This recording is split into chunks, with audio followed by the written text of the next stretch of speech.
of Syriza. He's also a reader at King's College here in London. And again, once Stathis is finished in about 12 to 15 minutes, we'll open up the floor for any literally questions, discussion, contributions, disagreements, anything people like. So thank you very much, Stathis. Thank you, Claire.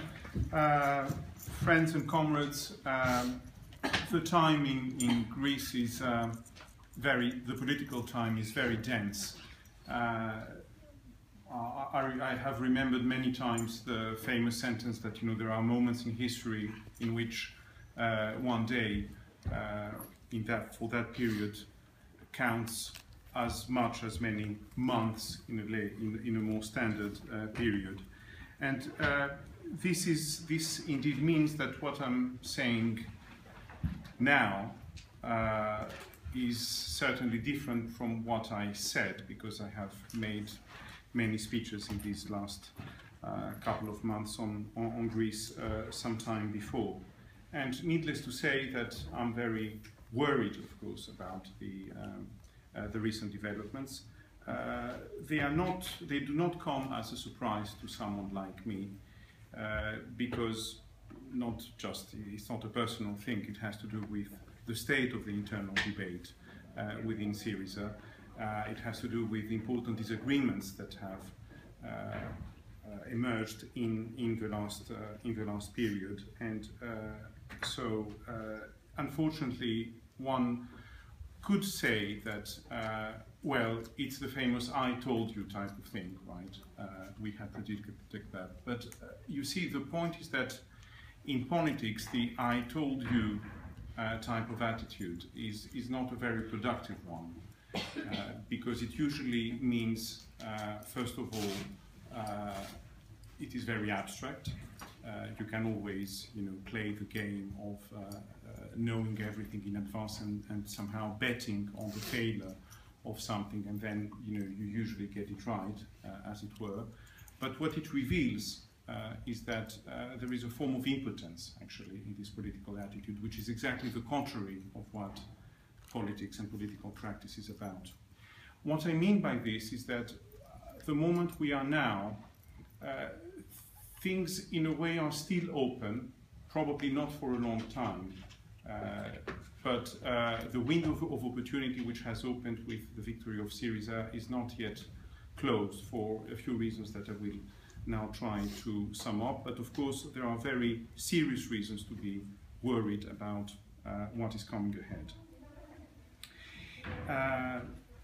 As you know, Syriza allowed a historical victory to happen on January the 25th in Greece. It is the first time in post-war Europe that a party of the radical left wins an election, coming close, not quite, to an absolute majority of seats. And Syriza succeeded in doing that because it was the political force which, in the last period,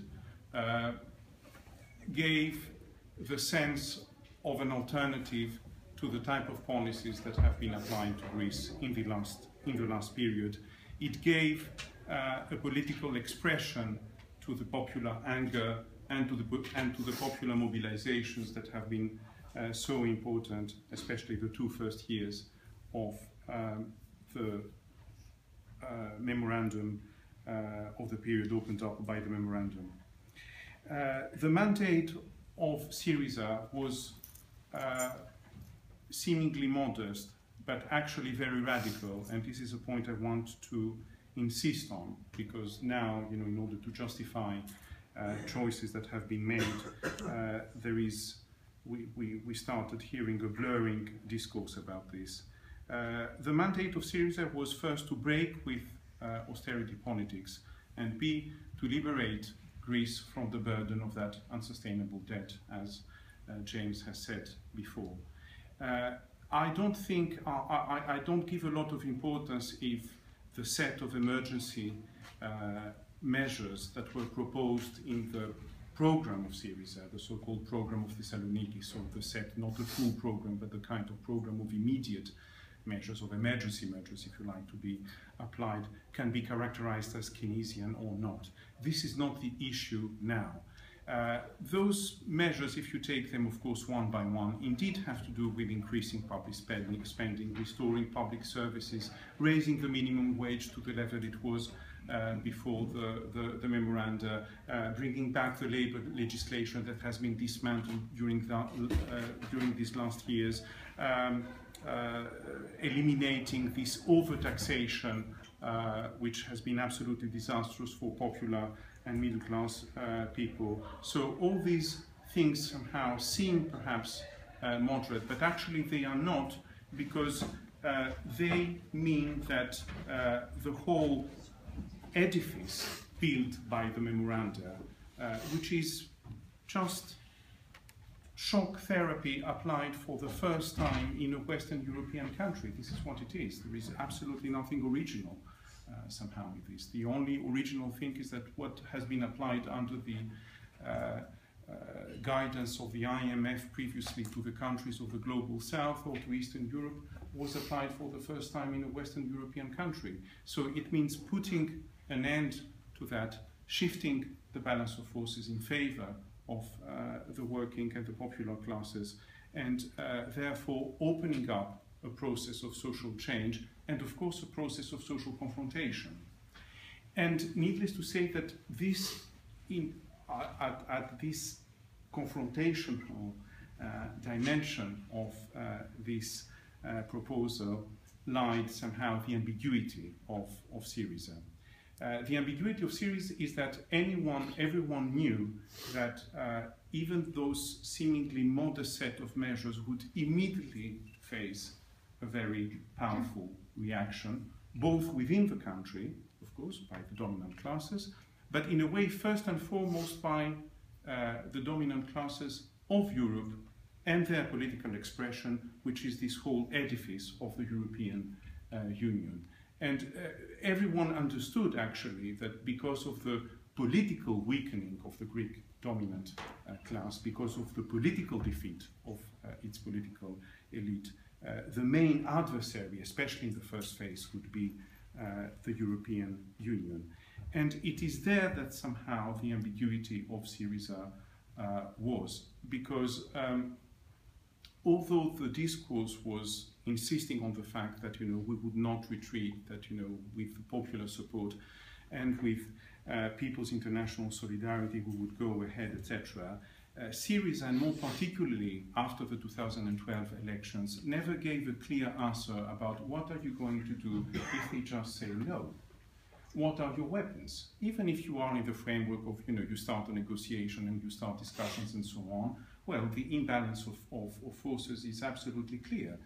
Therefore, what do you do as the weak part if the strong part says, forget it, Alexis, like, Juncker, I think it was, said that to the former Minister of Finance, Yanis Tournagas. And and the discourse of Syriza became less and less clear, actually, about this issue. And it was rather a kind of self-reassuring discourse that, this will not happen, we have good arguments, they have failed, their policies have failed, and therefore they are forced to consider our proposals, because what they have been applying has miserably failed. The disaster the memoranda produced is now obvious to everyone, and we can have allies, or if not exactly allies, there are at least some internal contradictions. So the discourse went on the other side.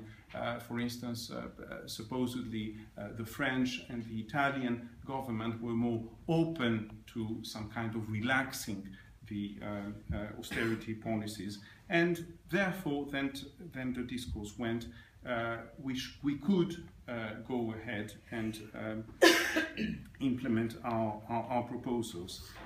That meant a very clear displacement, actually, or rightist move compared to what Syriza's discourse was up to 2012, where the main line was no sacrifices for the euro is not a fetish. this discourse, which was expressed even in the last days of the 2012 campaign, was gradually somehow pushed aside, and a much more consensual approach was put forward. The result of this is that Syriza's electoral victory triggered in a way the response you could expect on both sides. On one side, it triggered hope on our camp, hope for the popular forces in the country as well. A hypothesis which, you know, a lot of people in the Greek left were formulating, that the political success and the electoral victory of the anti-austerity left was a necessary move in order to give confidence, actually, to popular mobilizations and to collective action, proved true, because shortly after the elections, people started taking to the streets again. And we saw that extraordinary thing of, you know, thousands and then tens of thousands of people gathering, initially spontaneously, via, you know, Facebook calls, a bit like in 2012 when the squares of the Greek cities and Syntagma Square in Athens were occupied. So people took to the streets, and this time in order both to support their government in the confrontation with the European Union, but also to put pressure, of course, on that government not to retreat. But on the other side of the divide, they didn't remain, you know, quiet. On the contrary, they started immediately putting pressure. And the decisive, I think, turn of the situation came on February 4th,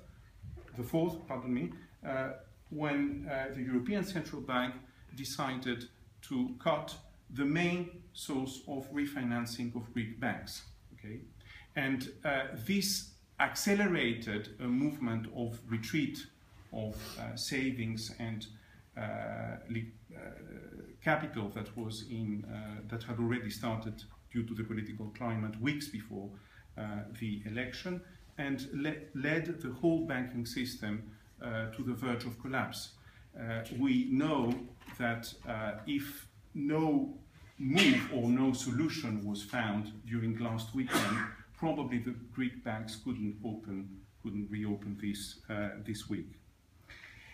So the Greek government entered that round of negotiations from, as was expected, a very weak position at that level, but also with a very strong support of its own people. Unfortunately, what was predictable, if you have committed yourself to remain within that framework, happened.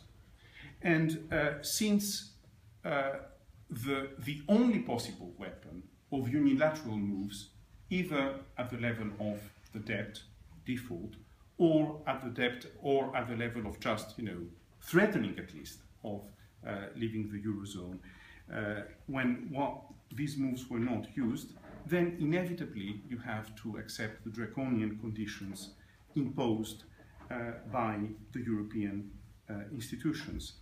And Syriza had to retreat already in the Friday Agreement on 4 major points.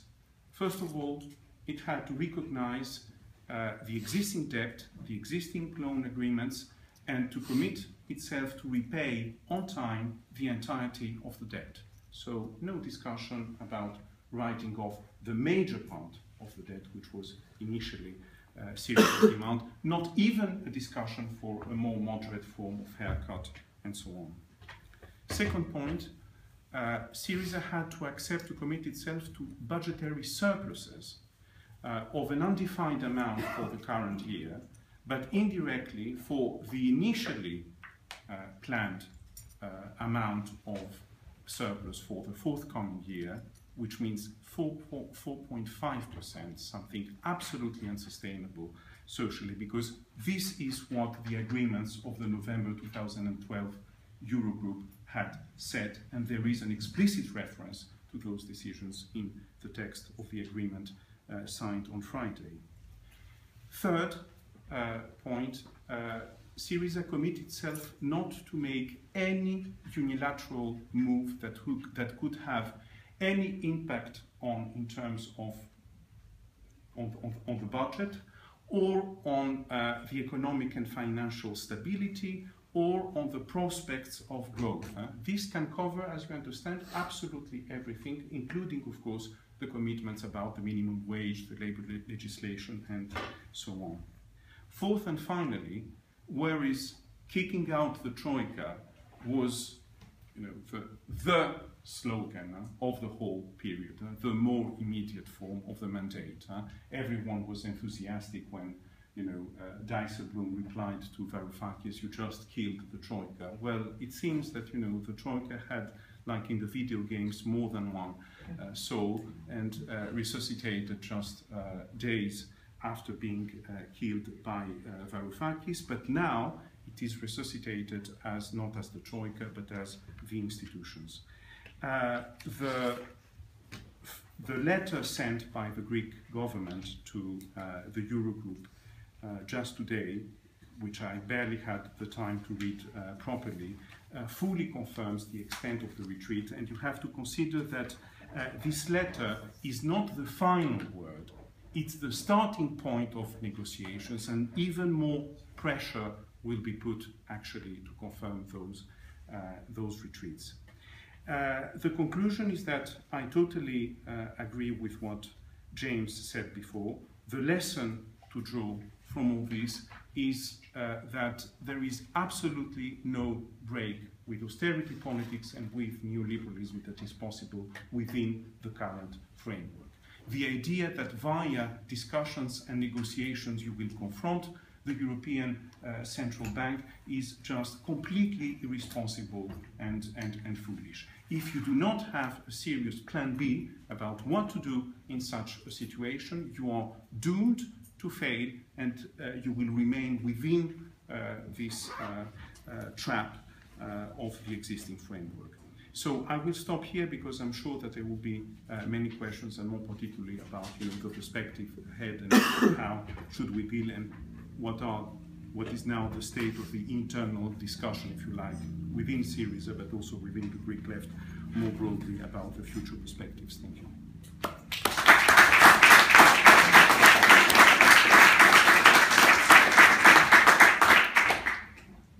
Excellent, thank you. Thank you very much, Stathis and James. Okay, so we're going to open up to questions now. Yeah, hi. Program of Syriza, but from which the leadership gradually retreated, you are making the first step to put yourself outside of the iron cage of the monetary union. The negotiation phase as something necessary, as a pause which buys you time, even if the cost somehow is very dear for that. I agree, and here comes perhaps an even more serious problem for me. You see, I could have accepted an attitude of the Greek government and of the majority of the Syriza leadership saying, look, it has been very tough. We had no other choice currently than retreating.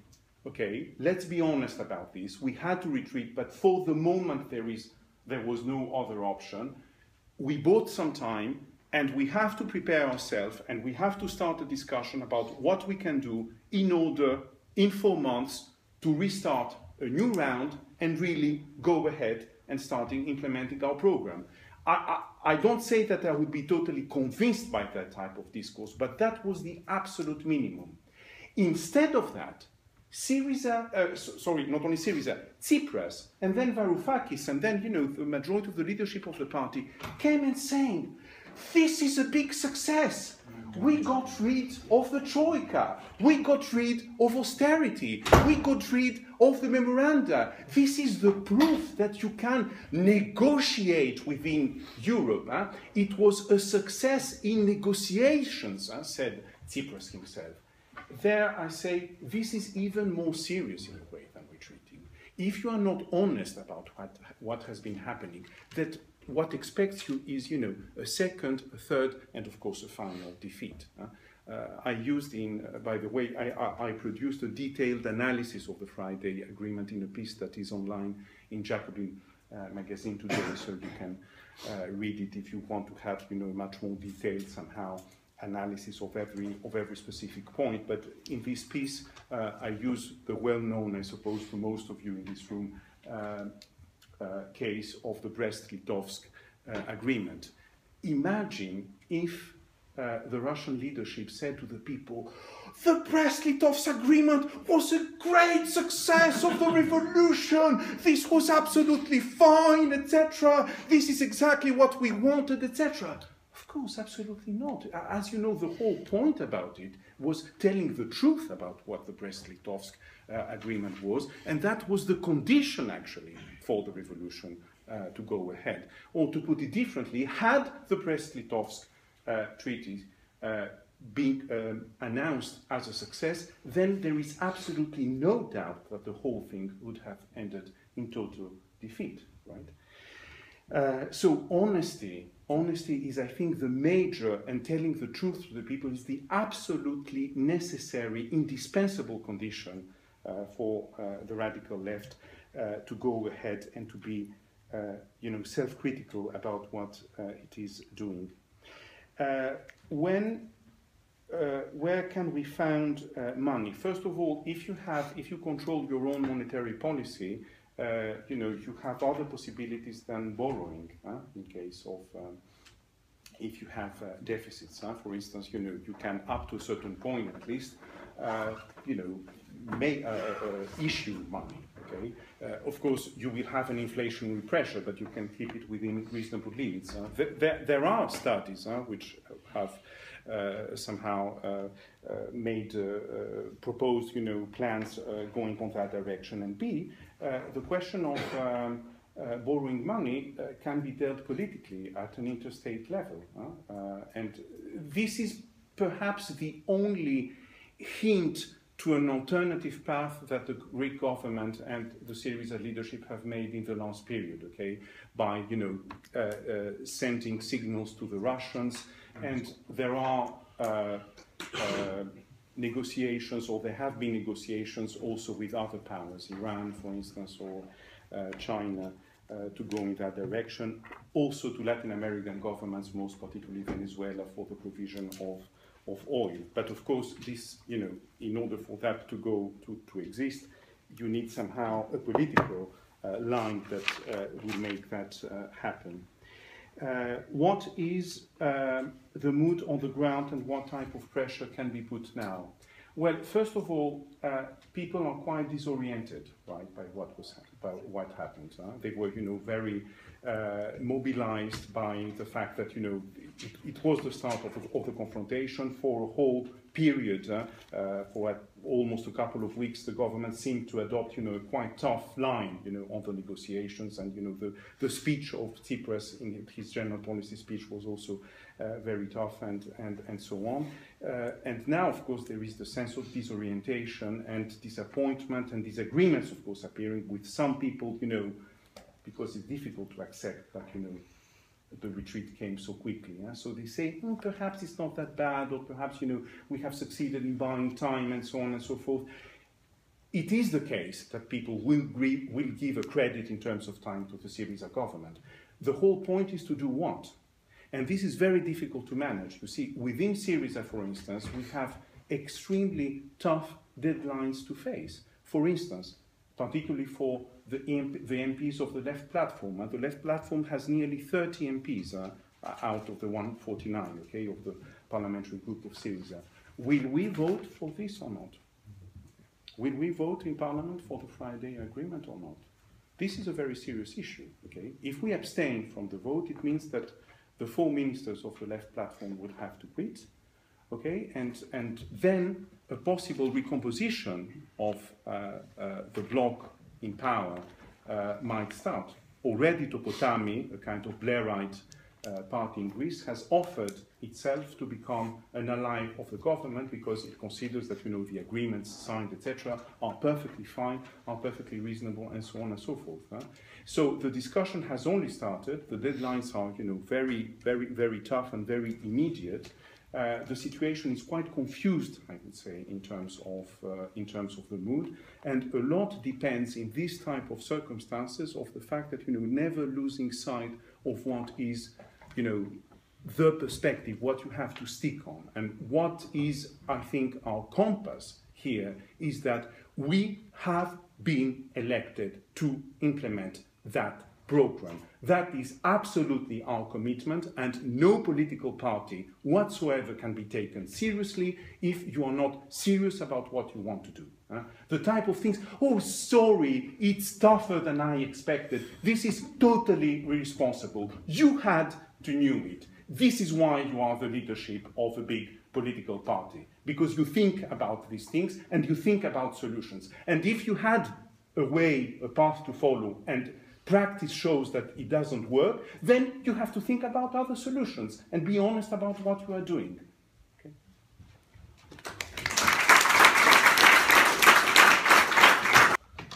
Right, okay, so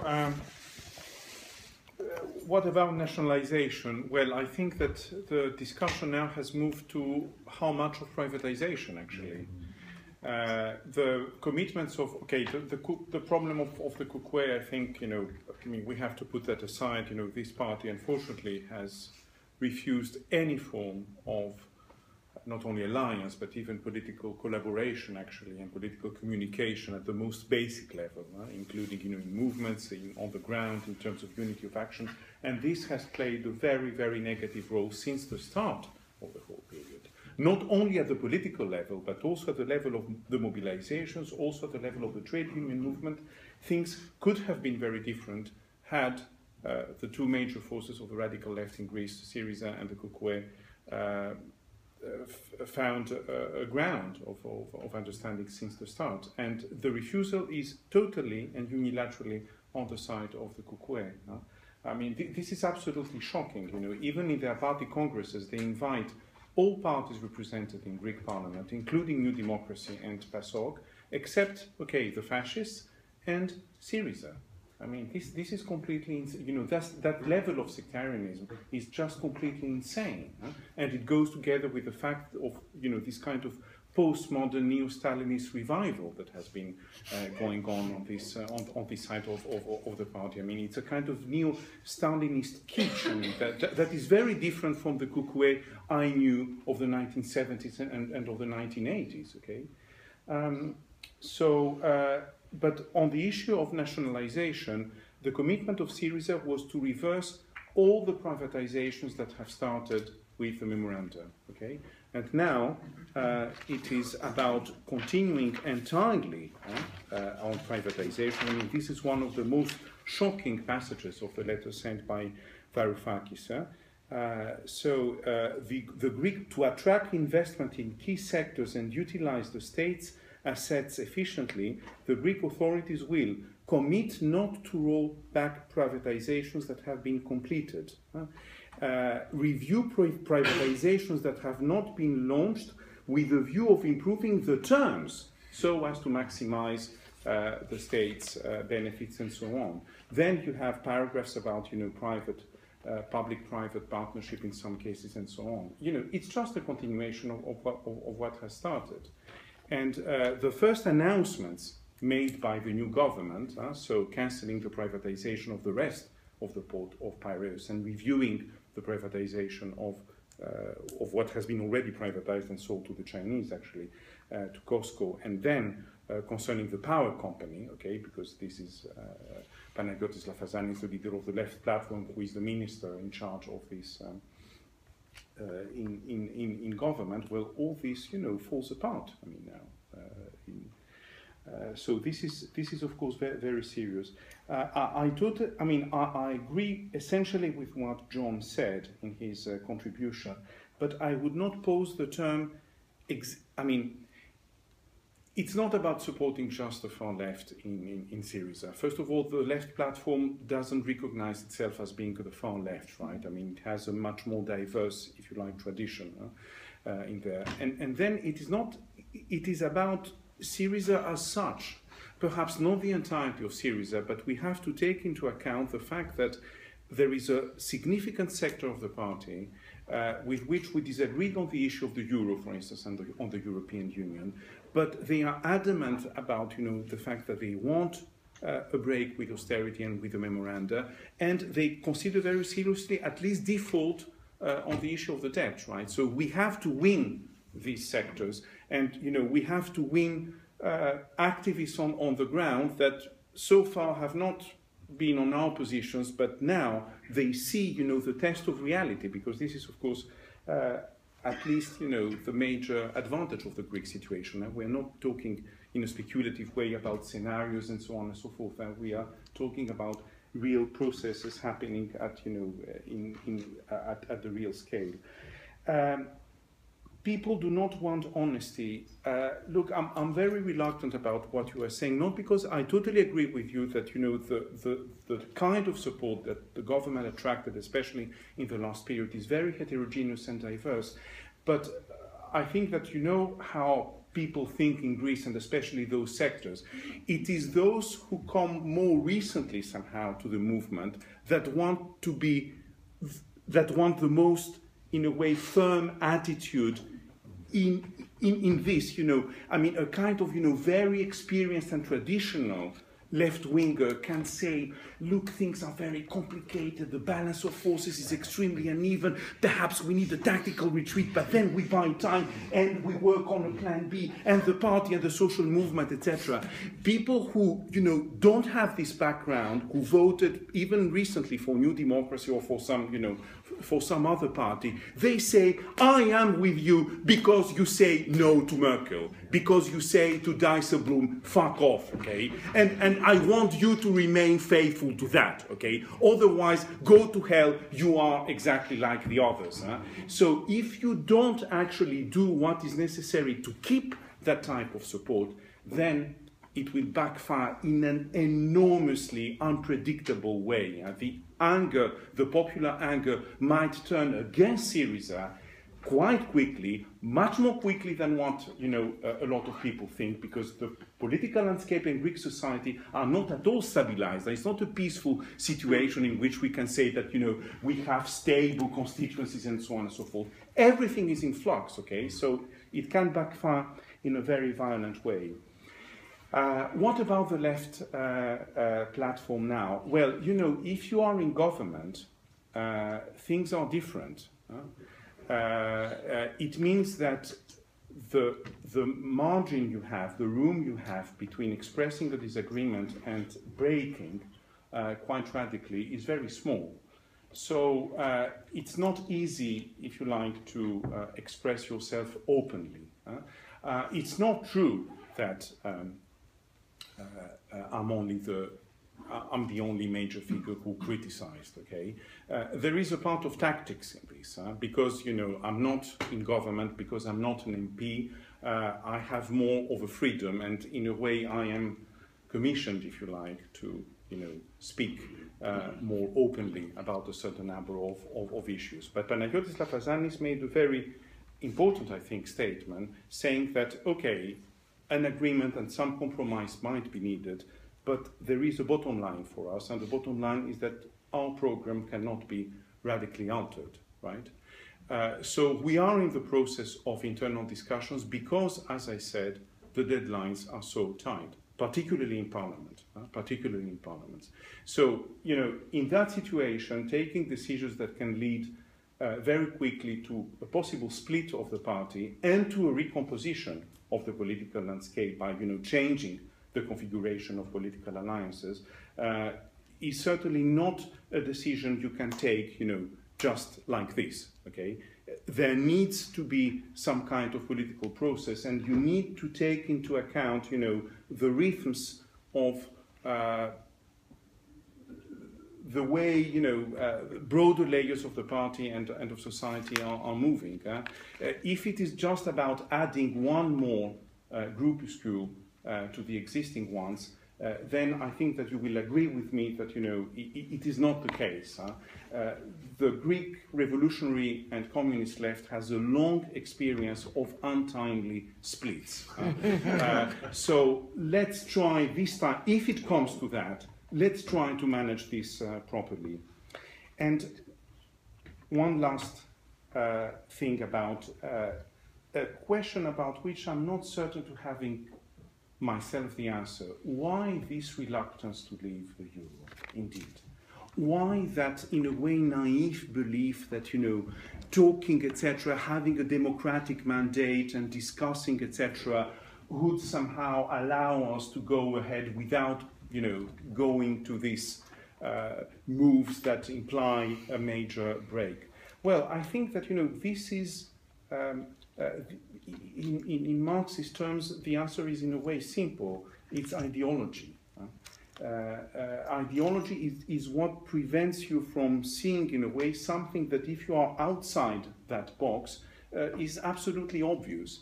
So the left, the radical left in Europe, and Syriza is no exception, as you know, to this, really believes in Europeanism, as James explained before. So the possibility that, okay, those institutions are very neoliberal, we do not agree with this kind of policies, but we can reform them from the inside, as it were, without some kind of break. What is the, okay, but then this also needs somehow to be explained. My explanation is that the left is in a position of ideological subalternity because it hasn't an alternative current narrative to offer to the strategic or hegemonic, if you like, narrative of the dominant classes in Europe, which is the narrative of European integration. And the reason, I think, for that inability is that the consequences of the major defeats of the 20th century are still with us. The fact that, you know, even sectors of the population, and it's not only a Greek experience, that are in favor of breaking because they see that, you know, this is a dead end and that this can only lead to capitulation. But then it is like a leap in the dark for them, you know, the rest. Because exactly you don't have the sense of the narrative. Latin Americans do not have the same type of problems, okay, for a whole set of reasons. But in Europe we do have this problem. We still pay a very high price for the collapse of the so-called socialist camp. Whatever you might think about the true nature of these regimes, etc., this is not the issue now. The issue is that when that was a reality, there was the sense, like in Greece in the 1970s or 80s, if you like, even sectors of the PASOK, of the Socialist Party at the time, were against, you know, the European Union, were in favor of breaking with the European Union. Why? Because they saw possibilities, because, you know, the whole international configuration was different, because they saw that, you know, there were alternatives, as it were. So we have to take also that into account and do for Europe what progressive, radical, revolutionary movements, for instance, in Latin America, have done in their context. This is also one of the major items of our agenda.